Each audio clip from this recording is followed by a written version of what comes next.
हासिल तो कर लिया, उस करम को हासिल तो कर लिया, लेकिन उस कमर को, उस फेवर को संभाल नहीं सका।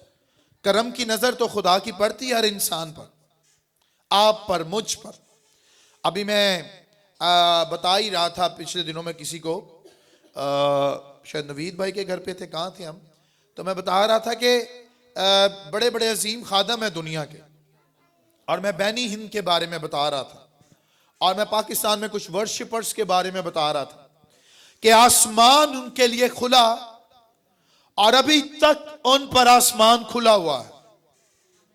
बैनी हिंद ऐसे ही करता है और लोग गिरते, कुछ लोग उसको जादूगर कहते हैं, कोई क्या कहता है, कोई क्या कहता है, लेकिन उस पर जो एक दफा फेवर हुआ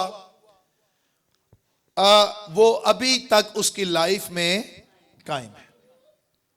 आप अभी भी देखते हैं बैनी हिंद को खुदा उसी तरह इस्तेमाल, नौजवानी में खुदा ने उसको चुना था और अभी तक वही अनॉइंटिंग, वही ब्लेसिंग्स उसकी लाइफ में कायम है।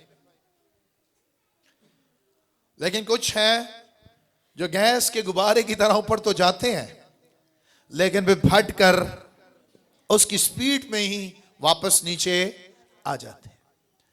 और वो जब ऊपर चले जाते हैं तो ऊपर जाकर उनको ऐसा लगता है आई एम बॉस, मैं मालिक बन गया हूं, अब मैं जो कुछ करूंगा उसमें खुदा ही की मर्जी है, और अपनी मर्जी ऊपर जाकर चलाते हैं, नीचे रहकर वो खुदा की मर्जी को पूरा करते हैं। लेकिन जब तोड़ जाते ना उत्ते ते फिर राकड़ आ जाती है, फिर की आ जाती है, जब कुछ नहीं होता उस वक्त हम हलीम होते हैं, लेकिन जब ऊपर चले जाएं तो फिर हमारे अंदर प्राउड आ जाता है, फिर हम फेवर को, खुदा के करम को संभाल नहीं पाते।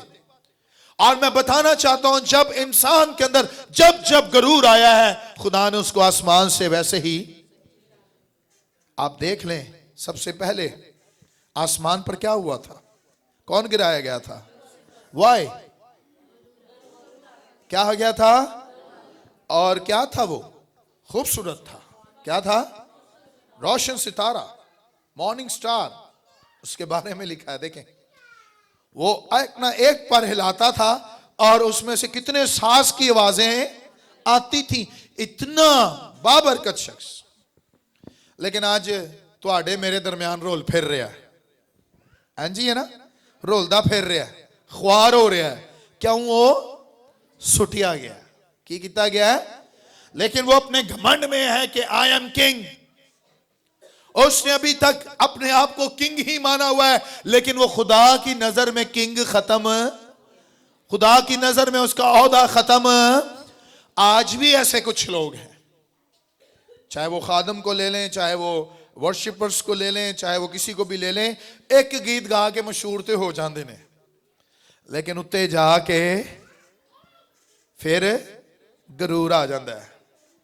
और मैं किसी को बता रहा था, मैं कह रहा था पाकिस्तान में दो ही वर्शिपर्स हैं जिनको मैंने बचपन से देखता आया हूं, अनस मल साहब तो खुदावन में सो गए हैं, और वही उस अनॉइंटिंग में खुदावन को, खुदावन की वर्शिप कर, बल्कि उनके लिए जोरदार तालियां, आज आसमान पर वो खुदा की बादशाही में है, और उन्होंने दुनिया को वर्शिप सिखाई और वर्शिप बताई, और खुदा ने उनको अनॉइंटिंग दी, और आज हम उनके गीत गाते हैं, हालेलुया।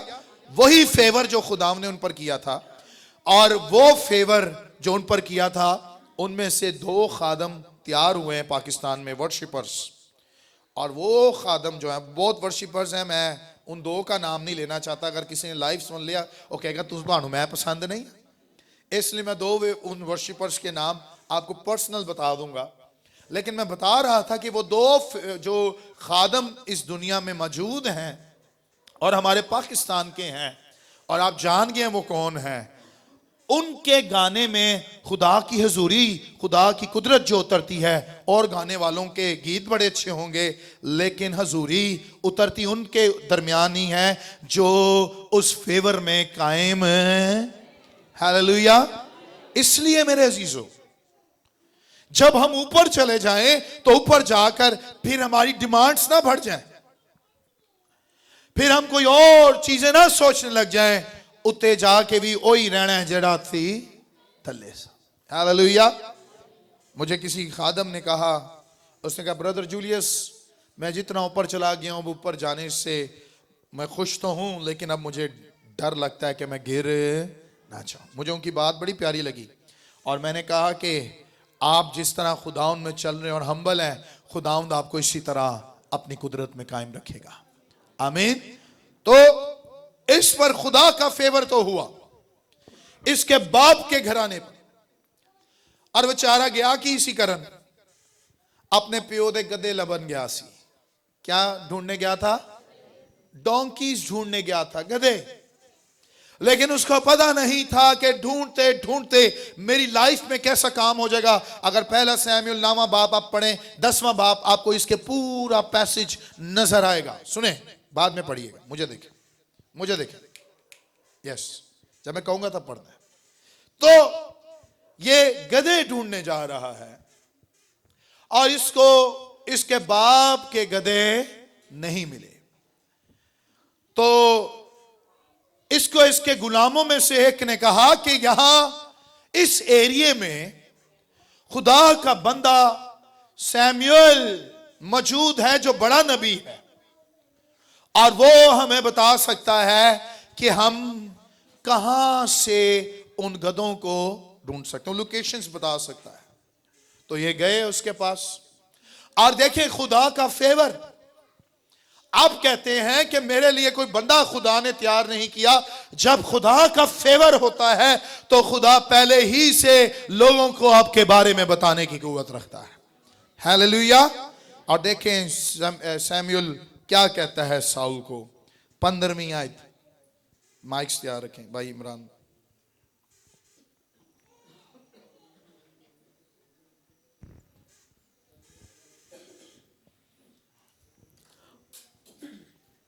और खुदावन ने साउल के आने से एक दिन पेशतर सैमुएल पर जाहिर कर दिया था कि कल इसी वक्त मैं एक शख्स को बिन्यामीन के मुल्क से तेरे पास भेजूंगा। तू उसे मसा करना ताकि वो मेरी कौम इसराइल का पेशवा हो और वो मेरे लोगों को फलस्तियों के हाथ से बचाएगा, क्योंकि मैंने अपने लोगों पर नजर की है। आमीन, हालेलुया। और लिखा है उनकी फरियाद मुझ तक पहुंची है। तो खुदावन ने पहले ही से नबी को तैयार किया हुआ है कि वो साउल को क्या करे, ऐसे ही पता है की करने आ? भाई साहब मैनू एल्डर बना दो, की कर दो, मुझे एवेंजलिस्ट बना दें, मुझे चेयरमैन बना दें, मुझे ये कर दें, मुझे वो कर दें। हम पास्टर का या लीडर का माइंड सेट कर रहे होते हैं, प्लीज आप हम पर करम करें, प्लीज आप मेरे लिए दुआ करें। आप मेरे लिए सही दुआ नहीं करते, आप बोझ से मेरे लिए दुआ नहीं करते। मैं आपको बताना चाहता हूं, अगर खुदा ने फेवर आप पर किया है तो पास्टर कौन होता है उस फेवर को रोकने के लिए? आमीन। गल समझ आ रही है? अगर खुदा ने आपके लिए वो जॉब जिसके लिए आप परेशान है खुदा ने मुकर्रर की है, तो आपका बॉस कौन होता है आपको जॉब ना देने के लिए? आमीन।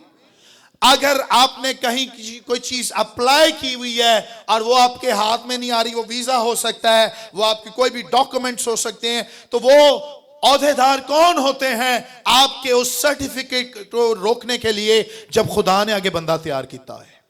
हालेलुया। और यहां मिसाल जो हमने 22वां बाब पढ़ा, 21वें बाब की पहली आयत में लिखा है, बादशाहों के दिल खुदा के हाथ में है, वो नहर की मानी चाहे तुमको फेरने की कुव्वत है। हालेलुया।